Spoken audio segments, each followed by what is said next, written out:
കേരള മദ്യവിമോചന മഹാസഖ്യത്തിന്റെ ആഭിമുഖ്യത്തിൽ LDF സർക്കാരിന്റെ തെറ്റായ മദ്യനയങ്ങൾക്കെതിരെ സെക്രട്ടേറിയറ്റിനു മുന്നിൽ പ്രതീകാത്മകമായി ഉപ്പുകുറുക്കൽ സമരം നടത്തി. മുൻ MLA ശരത്ചന്ദ്ര പ്രസാദ് സമരം ഉദ്ഘാടനം ചെയ്തു. നാടുനീളെ മദ്യഷാപ്പുകൾ അനുവദിക്കാനും അനാവശ്യ ധൂർത്തിനും സർക്കാരിന് മടിയില്ലെന്നും LDF സർക്കാരിന്റെ മദ്യനയം തിരുത്തണമെന്നും സമരത്തിൽ പങ്കെടുത്ത മോൻസ് ജോസഫ് MLA പറഞ്ഞു. രാഷ്ട്രീയമായിട്ട് പറയുന്നതാണ് എന്ന് പറയുമ്പോൾ പറഞ്ഞു തീരുന്നതിന് മുമ്പ് നമ്മുടെ സംസ്ഥാനത്ത് അഡ്മിഷൻ കിട്ടാത്തതിന്റെ പേരിൽ കൊച്ചു മരിക്കുകയാണ്.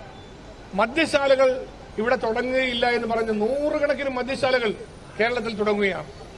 ഇപ്പോൾ ഒരു മാസത്തിൽ ഒരു ദിവസമെങ്കിലും ഔദ്യോഗികമായി മദ്യശാലകൾ അടച്ചിടുന്ന കേരളത്തിൽ ഡ്രൈ ഡേ അത് പിൻവലിച്ചുകൊണ്ട് ബാർ ഉടമകളിൽ നിന്ന് കോടിക്കണക്കിന് രൂപ കൈക്കൂലി വാങ്ങിച്ചുകൊണ്ട് സർക്കാർ ഇവിടെ അഴിമതിയുടെ പാതയിലൂടെ മദ്യ വ്യവസായത്തെ കൊണ്ടുപോവുകയാണ്. കേരള മദ്യവിമോചന മഹാസഖ്യത്തിന്റെ സംസ്ഥാന പ്രസിഡന്റ് EA ജോസഫ് പരിപാടിയിൽ പങ്കെടുത്തു.